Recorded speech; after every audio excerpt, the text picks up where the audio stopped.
must listen to this entire message before entering a selection. To accept this call, press 5. To refuse this call, hang up now. To block this call and all future calls, press 9. You may enter a selection. Hi everyone, welcome to Accept This Call, episode 3 of season 2. I'm Savannah. I'm Aundrea. And I'm Jeremy. Jeremy. He's a new face, and so we'll talk a little bit about him in just a second.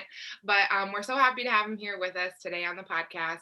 As a reminder, Aundrea and I are both dating men that are incarcerated in Iowa that are serving 25-year sentences with mandatory minimums. So that's a little bit about what we talk about on the show, and we're ready to just go for it on this one. Yeah. Right. Basically, Jeremy was incarcerated with our guys at Fort Dodge. That's how we know him. That's how we kind of met him. So, Jeremy, tell us about how long have you been out of prison now? 15 or 16 months now. How's it feel? Feels good. Feels good quick. Yeah, time goes quick. A little quicker out here than in there. Or do you think it's? Time goes quick in there in like little periods, and then it drags on. This just seems to be going quick. Yeah, that's good, right? That's good. It means that you're doing good things with your life and having things to look forward to and enjoying. I'm ready for it to slow down, but someday. What is your life like? What's your life like right now? What are you up to? Where do you work? What do you do? So right now it's kind of leisurely, but typically we got school starting back up on Monday. So my typical schedule is a 40-hour work week and then school most nights and try to squeeze in some other things, but as that allows. Yeah. What do you do for work? I'm a welder. Well, did you Yeah. learn that skill while you were incarcerated? Yep, Very cool. I did. Awesome. I had no skills prior to prison. So Do you feel do you feel like that was the main skill that's helped you out the most, or are there other like trades that you were able to do, or did you just stick to welding? I just stuck to welding. I like it. It's not something I want to do for a living, but I do enjoy it. So I stuck with that. It's rewarding. And you're in school? Actually going to be finishing my bachelor's degree at the University of Iowa in May. So pretty exciting. Enterprise leadership. Go on. Yeah. I know. I don't even know what that is. How about that? Yeah, I get that from everybody, even though surprisingly it's the university's fastest growing major, but nobody seems to know what it is. It's like a business degree. Okay, gotcha. I'm supposed to start a master's program in the fall too. So that's awesome. That's so exciting. Do you feel like when you got out of prison that it was hard to find a job? Yes and no. I mean, there's tons of welding jobs, but the thing is like the welding jobs that they want to hire felons for are typically low paying. So finding something that a wage I was comfortable working at, that was a little more difficult. Yeah, definitely. Yeah, that's a good point. That do you think that it's because they have to undergo more background checks, or what do you think the discrepancy could be caused by? No, I just think that, I mean, it's a tight job market, first of all. So there's a lot of people, that are highly qualified for certain jobs. And then at the same time, I think that they're thinking that basically they could get one over on you, that, oh, okay, you need a job, so I will give you far less than you're worth. So they exploit you, is what you're saying? Yeah. I mean, essentially, where I work isn't that bad, and I'm fortunate to have the job. But yeah, for the most part, the job search process was pretty much, people wanting to give you next to nothing to come slave labor for them, because they know that, especially when you're in a work release. When I got out, I had to go to a work release, and they can look and they can see where you're at. They know they'll look up your address, your phone number, and you're here. Okay, well, we'll give you less than we're going to give somebody else because we know you need a job. I don't even think about stuff like that. I think that's I know. you forget is like it. Wild. And with like, at least this is the way I understand it. I don't have a lot of info about reentry, which is something we'll probably ask you about too. But it's like if you don't have a job, you might get sent back to prison, right? Am I right in thinking that? Or what's the rules surrounding that? You have to have housing, job, something? So where I was at, no, not necessarily. I mean, it's like staff in the Department of Corrections, it's hit or miss. So, you're working with individuals that really care, and then sometimes you get stuck working with individuals, POs, counselors, whatever it may be, that don't care. And I've been pretty fortunate, and I had individuals that cared. Like, they weren't going to send me back to prison for not having a job. They were pretty it's overwhelming too, because you get out and like here, they're throwing a whole bunch of information at you. And I had a super hectic day the first day I got out.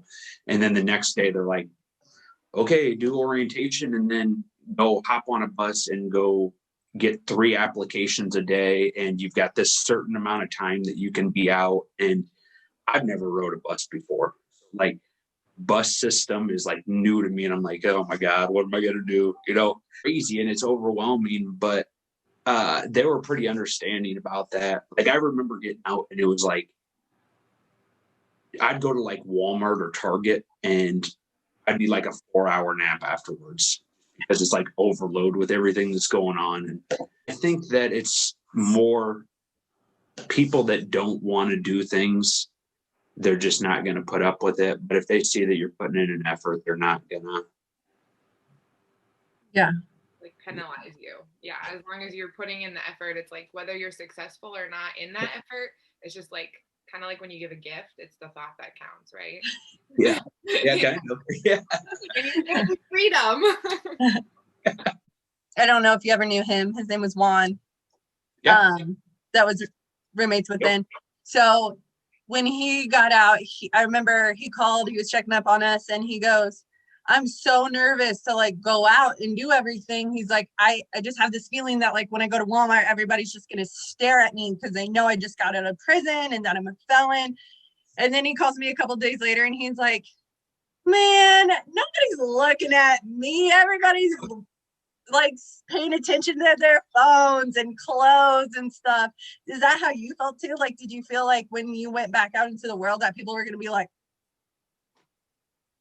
or were you like pretty confident? Like, yeah, no, that's exactly it. Like, and keep in mind, Juan also did a lot more time than me. Yeah, definitely did. Very good guy though. But yeah, it's like this imposter syndrome. Like you're floating around in this world that just doesn't belong to you. And it's like it's a weird feeling. And you inside that don't know all this stuff that you're thinking, but you're still like, yeah, this is not my world. Like, yeah. I don't know. I got accustomed to this new little world and this just isn't mine. But yeah, I remember actually like my first time at Target, I had like this breakdown. I'm like, I'm at the register and mind you, they had self-checkouts when I was out, but like, I didn't know like where I was putting money in. And I'm like, I'm freaking out. My sister-in-law, she's like, calm down, I'll do this here. I'm like, no. And then like, I couldn't find what I wanted in the store. And she's just like, pulls it up on her phone and she's like, oh, it's over here. And I'm like, what is this sorcery here? That's like, okay. So I think I'm ready to back up if you are, Aundrea. Yeah. About what led Cool. I was going to ask, so how old were you when you went to prison? Have you only been to prison once? Yeah, I've only been to prison once, in and out of trouble pretty much my whole adult life though. Yeah, I went in at 25 and it was, I was a drug addict. So that was where not all, where most of my problems come from. Yeah. And so 25, I ended up picking up a second-degree robbery. Well, it was a first-degree robbery charge originally, and it got bled down to a second degree. But I had robbed a pharmacy, and then just, I needed some pills. I was a junkie. And then there ended up coming another pharmacy robbery. And I don't even know. There's a ton of burglaries in there, some stolen cars. I've got an escape charge. You That have sounds to random. I wanted I to know. I had no idea. And Aundrea goes, "Did you know that he is?" You know. I was like, "No." So I knew that story. I did not even look it up, but I had to. I had to look it up. Yeah, my glamorous pictures. So tell us Yeah. about that a little bit. What? Oh God. So that was that when you were getting like transferred to prison, or yeah? Tell us everything. Everything. Yeah, it's a crazy story, and it's actually, I don't know, I don't really ever get into it much, but Have to, or you can tell us and we can cut it out, like whatever. no, it's fine. It's fine. We want the inside information. No, we're not cutting it. No, I'm just kidding. We're not. The inside information. Yeah, they're gonna. So what had happened was I was in jail for the original robbery charge in Blackhawk County, and I don't know, like you could sit in that jail. I don't know. I think it's getting better from what I hear, but it was pretty miserable back then. And sitting there, and like I obviously I wanted out of there, and they were doing like renovations there. They're adding more cameras. I don't know why they need more of them, but so this one day they were putting phones in one of the visiting rooms for the it's obviously and they left the stairwell door open to the fire escape, and I don't know, I just walked through it, walked down the steps, and You walked. You were like, I gotta go. I really wasn't, though. It was more like ooh, what do we got here, like, because I mean, you're in a place like this, and it's a super secure place. Yeah. And you don't expect to just be able to do this kind of stuff. So you're like, where am I going here? And then I walked down, and I came to this door, and there's like a little intercom button. So I hit it and told them I was maintenance, and they buzzed the door open. So I pushed the door open, and I'm standing in a parking lot with police cars, and I'm like, my God, what's going on here? And I'm like looking around, and then there's like, and then he ran. Or and did then you keep casually walking? Yeah, you should have seen me. I was running across the street, and I got a jumpsuit on, and I'm stopping cars and like running. You were wearing a jumpsuit and they let you just go? Yeah. They're idiots. Like, you shouldn't even get in trouble for that. Like, they're idiots. What? So you asked to leave and they let you. So the fact of it is I really didn't get in much trouble for that. It was everything that went along with leaving, because then I picked up another robbery charge. I stole 3 or 4 cars, and I don't know, a high-speed chase with helicopters, and holy shit. Wow. What made you in that moment when you're like, I'm gonna walk through this door, like, you probably didn't have a plan. Like, no, you hadn't thought through a whole bunch of it. What made you think, no offense, but like, what made you think you could get away with it? What was your next step gonna be? You're like, I'm gonna outrun the cops, or I'm gonna go to Mexico, or what was it? There wasn't. No thought process. There wasn't still... like, I was like, first of all, I don't know, like it's so cold in the jail. It's crazy that I would ever think about complaining about air conditioning, because there's no such thing as excessive air conditioning or ice cream, by the way. So like I step outside, and it's like, it's so hot, and I'm like, God, I want a beer. And that was like, all right, let's go get high. Let's go get drunk. Let's go. But there was no plan. I mean, obviously, I got so looped up, I ended up right back where I started. So. Oh, really? Yeah, it wasn't very well thought through. Wow. How long were you in the jail before you escaped? Oh gosh, I don't even remember. 3, 4, 5, 6 months, somewhere in there. Oh wow. Okay, yeah. So it's not like you were like, I don't know what kind of drugs you were doing, but it's not like you were high on meth and like withdrawing in that moment. Yeah, that's what I was kind of wondering. Yeah, it wasn't. No. It wasn't. Pills were my primary thing. Painkillers is where my issue was. Well, you mentioned too, and again, I want you to feel comfortable, but you just mentioned a couple of rough years like before that. So like if you want to talk maybe about like your addiction and just kind of like what led you to actually get into trouble, like where your head was at during that, maybe why you felt you needed to commit crimes, I guess, for lack of better terms. So all of my crimes they're centered around pills. I got hooked on them young, really. I started, experimenting with them probably, I don't know, high school. And then they slowly over years, they got out of control. And, that led to burglaries, and then it led to robberies. Yeah, the few years, like, the thing is like up until I went to, well, it's not really crazy, it's pretty standard, but like up until I went to prison, it was like failed attempts at life ones, because my world revolved around pills and drinking. This is a very personal topic too that I kind of want to, I did a little bit of research. We do our research here on To Accept This Call. So I don't want to look like any dummies. No. So there was a comment on a news article that was so random that I found that I want to know if there's any kind of merit to it, I guess. Do you think it's okay if Aundrea? Yeah, I'd love to see this. Okay, there's a random comment on a news article, and I'll send it to you too after this, that talked about how when you were really young, I want to say 16 or 18, there was a car accident. Oh, yeah. And that's crazy that's brought into those comments. But when I was 16, I was driving my brother and his girlfriend. It was their senior prom. And I was driving them I grew up south of Waterloo.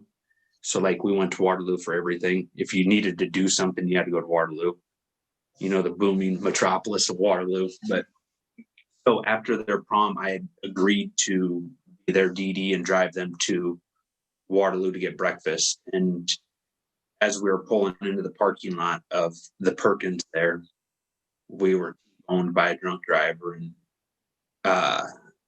my brother's girlfriend was killed. So that's and then that's where that's kind of where things started getting out of control. First of all, I didn't want to process things, so I didn't.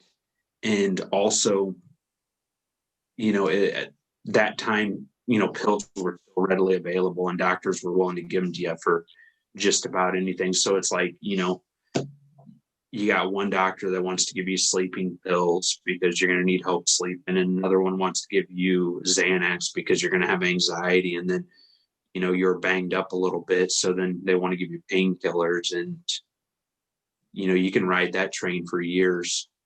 But then it was a lot of psychological too. That was my next kind of question too, was just like, you probably had some sort of process that you had to go through of like, just dealing with that, like you said, you didn't want to process things. You're kind of like forced to or not. It's either you do or you don't, I feel like, when it comes to traumatic things that happen to you. Do you think that like your way of processing it was leaning on these drugs, and were doctors like enabling you by giving you them? Did it blend together? So first of all, I think doctors do the best that they know how to do. There's just, unfortunately, there's conniving people out there like me. So Not now, right? Yeah, they didn't see me coming, that's for sure. But I definitely leaned on drinking and drugs. I'm not saying that's an excuse for what I did, because obviously there's a lot of people out there that have issues and they don't go rob a pharmacy. The decisions I make are, they're based on problems I've got, and I can't blame them on what I was doing. But yeah, I definitely leaned on those things. So when you went to prison, was there any sort of rehab in there or classes or anything that you had to take, even though your charge was a second-degree robbery charge? Was there any drug-related classes that you had to take? So I went in and I was told I needed to do substance abuse. I needed to do like kind of corrective thinking, and they get rid of corrective thinking and the substance abuse class that I was supposed to take. I ended up being a mentor for that program for like, I don't know, like 5 years, maybe not even that long. So I ended up not having to do that, but I ended up sitting in far more drug treatment than And was I it would like, have. was it effective drug treatment, or was I was it? gonna say, do you think it helped? So that goes back to like, there's some good staff and there's some bad staff. You know, the counselor that I worked for, he was good and he cared. So I think that his program was somewhat effective. But the thing is you're throwing a lot of people into those kinds of groups that they just want to go home. That's what they're concerned about. They're not concerned about getting anything out of that stuff. So all the treatments that they do in the programming they do it's not effective. I mean, there is stuff that's available there that's good, but I don't think it's in mandated treatment programs. I think that for talking with Benjamin, like he only had to do one class when he first went in, like that basic orientation, corrective thinking, maybe, I don't know. But he doesn't have to do any other treatment unless he wants to better himself. You know what I mean? So, Well, see, and like, I mean, you can take Jake and Ben, or BC, we're gonna call him. okay, call him Macy, call him by his proper name. You can take them for example, and I mean, so they're going to go in and then they're going to sit around for at least 15 years before, unless they are lucky, and they're going to do nothing, you know, because they're stuck with these mandatory minimums. And that would have been my case, not as long, but I would have had to wait until the end of my time to get into this treatments. And, you know, other than that, I mean, you're stuck with that downtime, but then you look at what they're doing, and, you know, where I see the effective stuff that can be done in there is like with the education, you know. So here they are, they're working on getting their associate's degree, and hopefully they can either get out or get higher education than that. And then you got them working in the trade. Isn't Jake doing cabinetry or? Yeah, he does wood shop, like wood shop. Yep. I guess I would call Yeah. it. So, you know, there's that kind of stuff that I think is what's valuable. Mhm. With that, did you capitalize on any opportunities in there other than the welding? Like, I know. Hell yeah, I jumped all over everything I could. Oh, for real? You did? Yeah, so I ended up doing, back before they had these second chance Pell Grants, I got into one of the supply chain management courses, and I did that. After I got in with supply chain, the first half of it, then I went to welding, and then I got into one of the welding apprenticeships where I worked in the shop and the maintenance shop and welding and stuff there. And then I finished the other half of the supply chain program, and then I finished up my associate's degree like right before I left. Good. So That's awesome. Like getting out of prison, is there any sort of like are there more scholarship opportunities because you're incarcerated? Is there any help for you? No. No, I mean, there's a lot of work being done right now. I do a lot of work with the University of Iowa's Liberal Arts Beyond Bars program. That's like my pet project that I enjoy working on. That's with Heather, right? Yeah. Yep.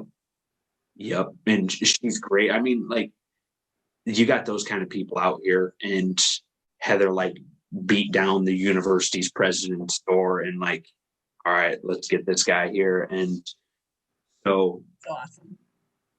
But I mean, outside of little people like that, you know, no, there's not really a strong base for, you were just kind of helping individuals out with that. I think they're working on it. I mean, they're not all bad.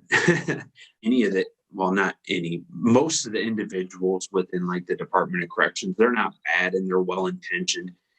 just a system. It's just a machine. I would have to agree. Mm-hmm. You know, there's just so much wrong, and there's so many competing interests that things just don't, that I don't know, they don't work out like they should. It looks good on paper, but then when they like put it into action, it's like, this isn't working. This isn't. Yeah, I see like a lot of these people, I think that they think there's like some big pot of gold at the end of this rainbow for them. Yeah. So they're like, they hold on to these old ideas that are, you know, they don't work. You look at mandatory minimums, for example, I don't think there's a person out there that actually believes in them, but you know, they're What like, they've done forever, and they're just gonna. yeah, it don't make sense, but let's just keep doing it. Yeah, This- but you know, for some reason we're not going to change it. Like we don't Yeah. really think it makes sense, but we're not smart enough maybe to figure out what would make sense instead. That's kind of my thoughts, is that it's like, Yeah. we don't have a better alternative that makes us look good as legislators or political figures, that we decide we'll just keep it the way that it is because nobody's really hurting too much, when the truth of it is there's a lot of people hurting from it and they just don't realize that it's affecting them. Does that make sense? Yeah. yeah, you know, just the cost of, if you want to just look at numbers, because I know legislators like to look at numbers, it's so fiscally irresponsible to continue doing what they're doing, especially when I know we're not like living in a time when people really honor facts and science, but you know, Boom. I mean, like, there's significant evidence that mandatory minimums don't work. So There's I don't know also why. significant evidence that that is one of the easiest ways to like really lower your population of incarcerated people. Like that's one of the easiest things that you could do. Yeah. Yeah. There's no real risk in it, I don't think, that I've seen. No. So, you know, there are people that belong in prison. I mean, and there's people that deserve to be there for a very long time. But if you want to just do like a blanket approach to things and be like, oh, okay, you know, we're just going to put this number on it, and whether you are a nonviolent offender, you know me, I'm not saying what I did was right, and I definitely harmed a lot of people. But you know, I walked into a pharmacy with a note, and I was given the same amount of time as somebody who, you know, committed violence on another individual. And I don't normally like making that comparison because I think it downplays what I did. No, I think that, no, I think that's 100% fair.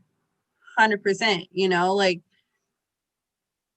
I think that a lot of robberies like that are victimless crimes. Like, I don't think, know about victimless, but I there's mean, if you're sliding somebody and no, you're not hurting. I think, but I mean, I get what you're saying, that the victim is, there is some sort of either mental or financial Sure. or some sort of loss. Yeah. I think that Right.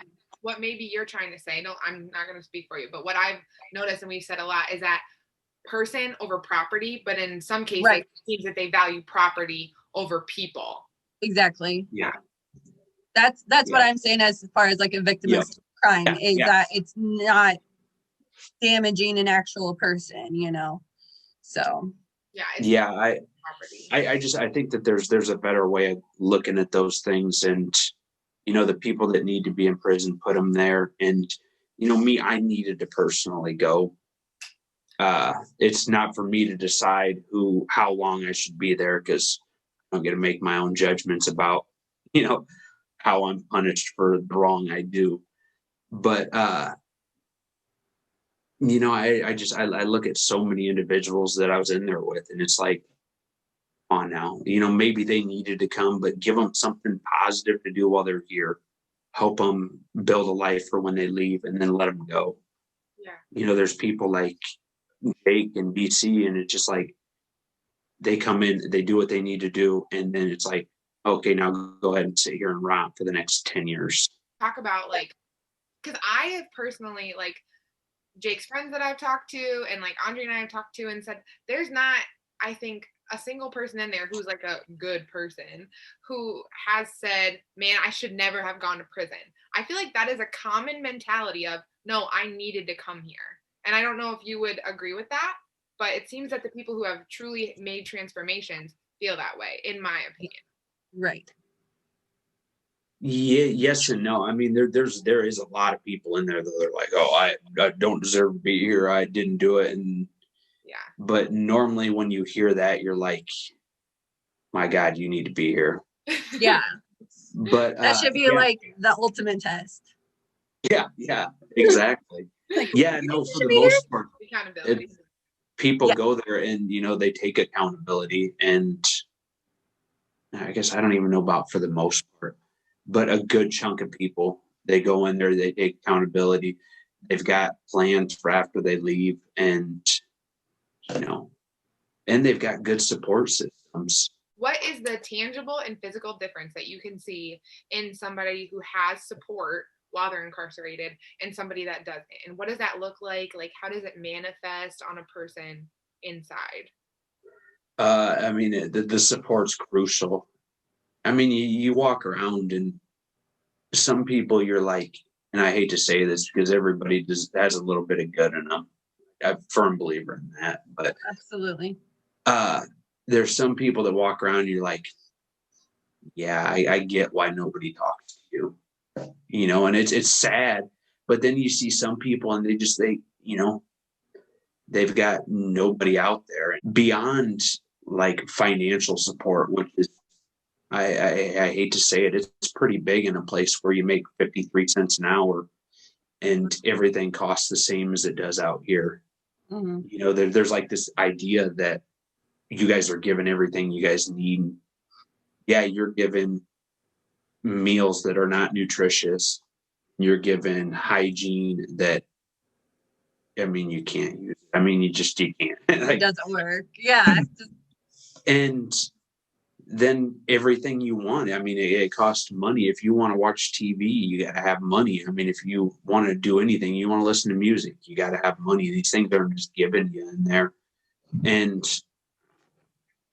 so financial support, that is a big one. But beyond that, just letters, emails, and visits. That's the kind of stuff that gets you by in there. What I wanted to do. You had a really good support system while you were incarcerated, right? I think I remember seeing you a couple times in the Visionarium. Yeah, my family's rock stars. I mean, they really are. They're great. They were there, from the get-go all the way through, and they all rotated on their visits.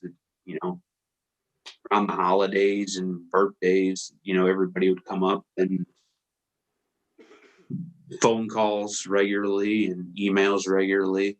Obviously, you never talk to everybody as much as you'd like to, but what does it feel like when you get a visit, or like when you see somebody, like you got them pretty regularly, but there's some people that, like Ben, I pretty much am the only one that comes see him, and it was, I try to come every month, but how does it feel to get a visit, or when you haven't had a visit in a long time? Like, I know for him, he's like, I got to do my hair and shave and get a haircut and do all this stuff. And I'm just like, it's me. But it's like, almost, I feel like when I go on vacation, I'm like, gotta get this, gotta get that, gotta look good. That's a good comparison. Yeah, so I feel like that's very similar. It's like a whole trip almost. Yeah. Yeah, let's clarify this though. So the guys that you guys are with, they're metrosexuals, and they put a lot more effort into getting ready for a visit than I did. But you can't have these pretty ladies to come see you. So okay, yep, that's what it was. It's something you look forward to, and especially if you say once a month. So you're spending those other 3 or 4 weeks in the month, and you're like, okay, now I'm waiting for this next one, and it's like a little benchmark that you're waiting for interaction with the outside world. It's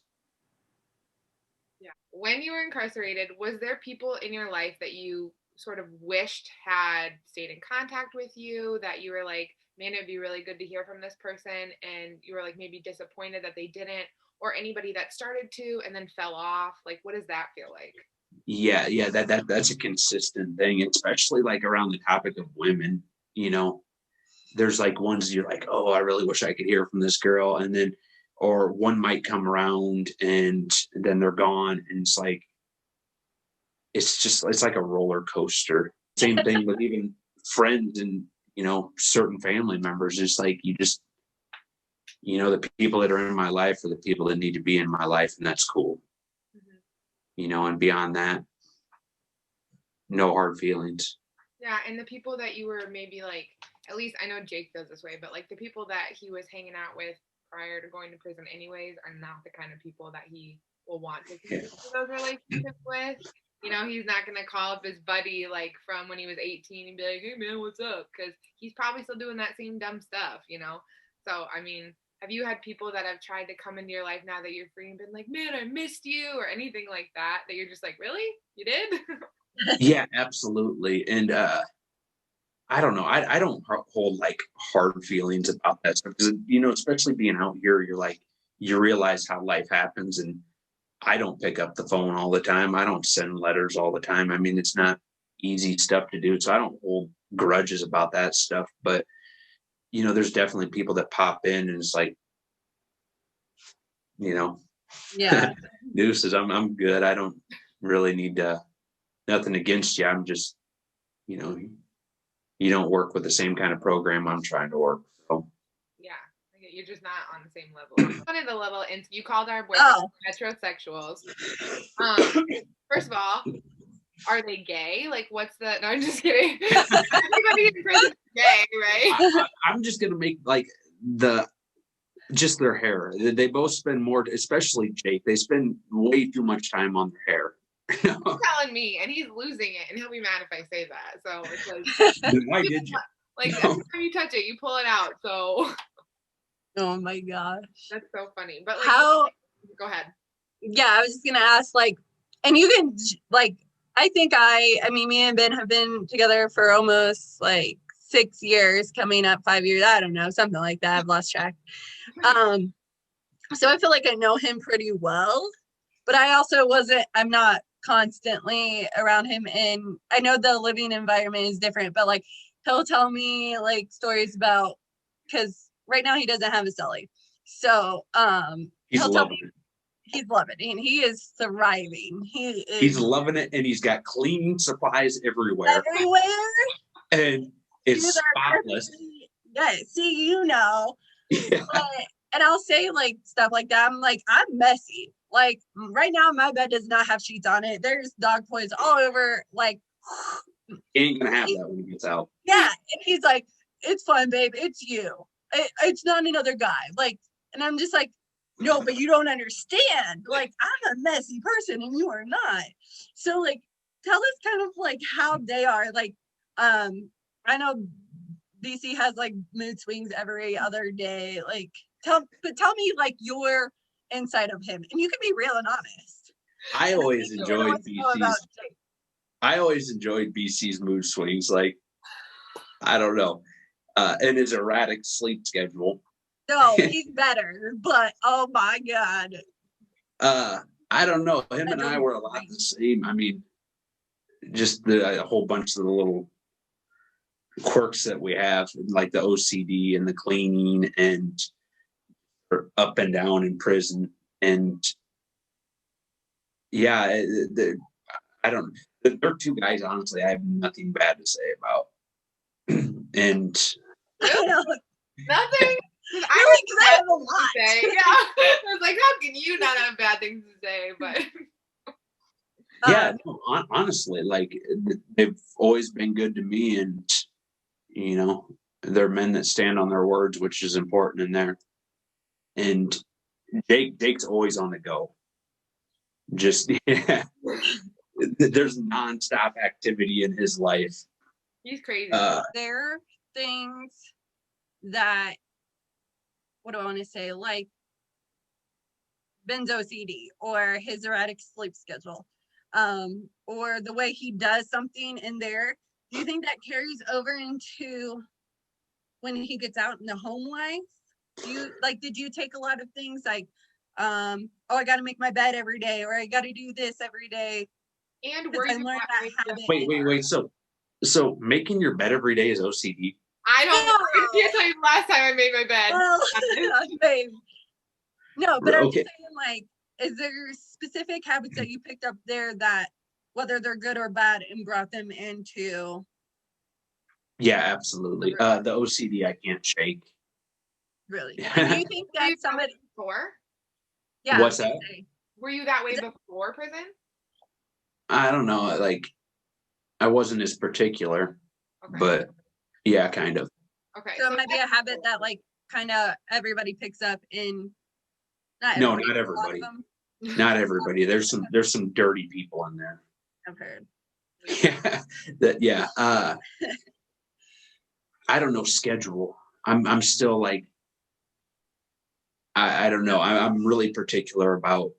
Oh, I know. I could already tell when you were like, I have to do this and I have to do like routine. I don't like to vary from the routine. And yeah, if somebody says that they're going to be somewhere at a certain time, I'm the person that's there like 15 minutes early, and then I'm like 2 minutes late, you know. Yeah. Yeah, I think those are the things that in large groups of people, I still don't really care for them. Yeah, I don't blame you. And then my last question is, do you feel, and you can tell us honestly again, do you feel like knowing Ben and knowing Jake that when they get out and come home, that they'll do well, like entering back into society, like from what you know of them? Absolutely. And, like I brought up before, they do the things that are going to make them successful when they leave.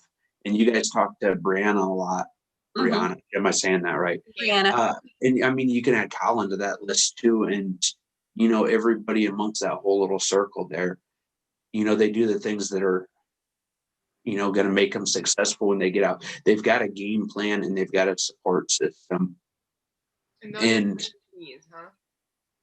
Yeah, they're key. And also, the mistakes that they made. Some people I see like them commit crimes, and it's because they're criminals, and then you look at some people and it's like they commit crimes because of the circumstances they put themselves in or that they were put into by somebody else.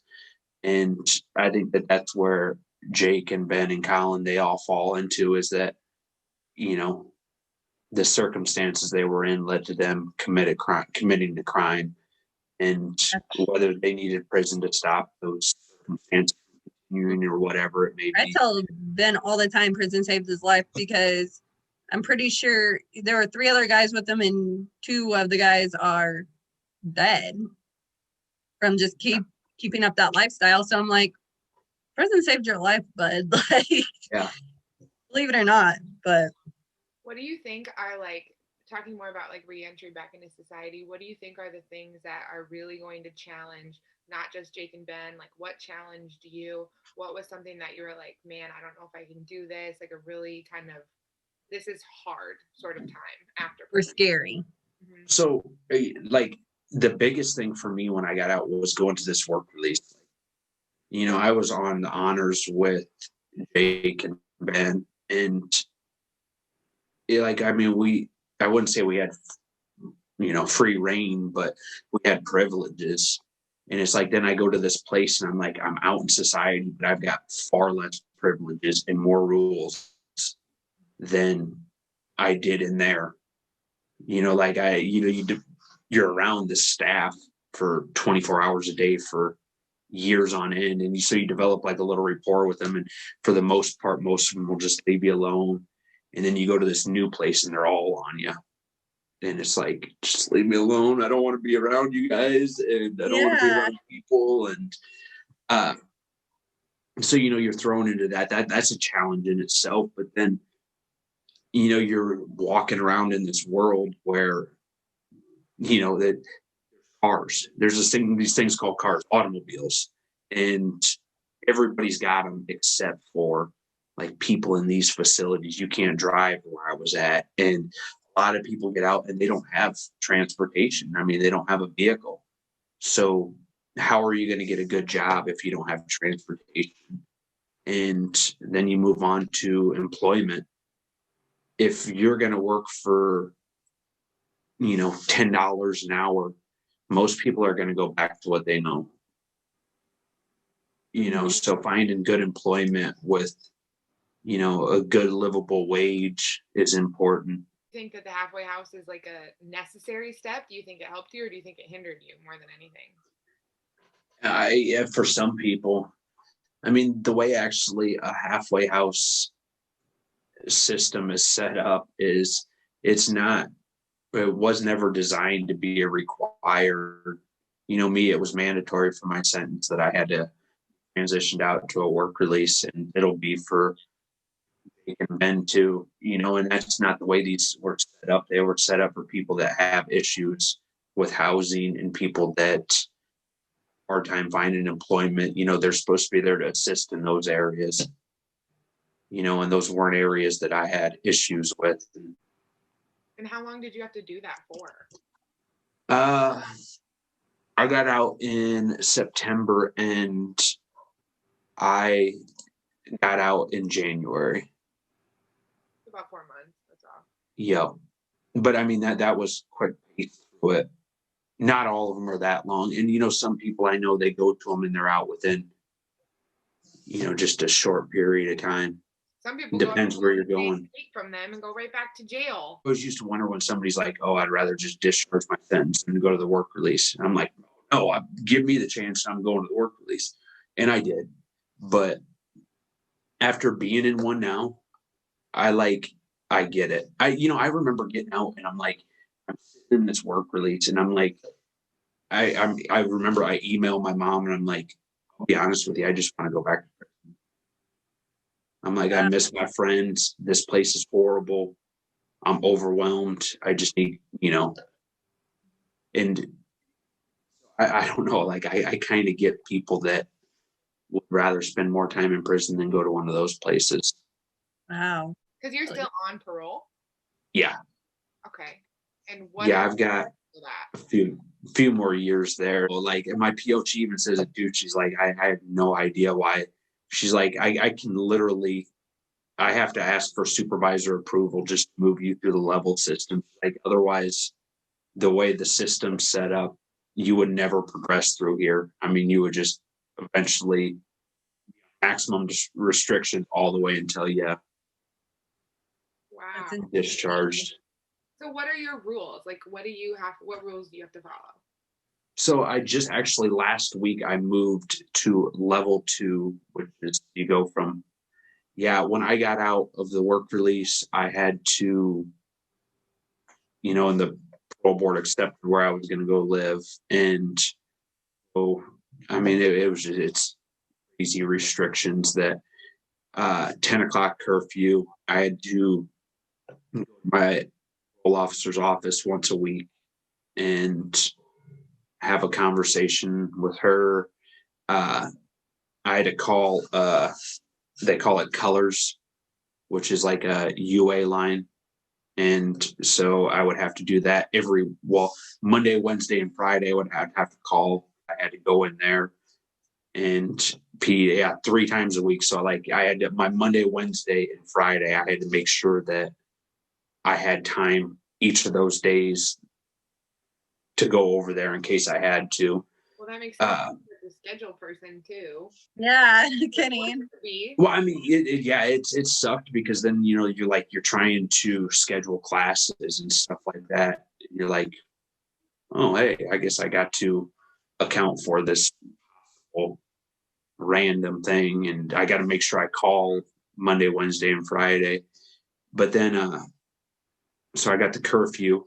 It used to be that the high risk unit would come by every other week, I think, and make sure I was doing all right and check out my apartment. And then travel restrictions, whenever I leave the county, I have to get it approved, and who I'm going with, their address, their phone number, and So basically, it's my mom back in middle school. Yeah. Yeah. I'm gonna need you to know who you're about ready to get in that car with. Like, My mom didn't make me pee in a cup back in middle school, but no, mine didn't either, but everything else. I was doing some bad stuff in middle school. So. That's when I met Benjamin. So yeah. Yep.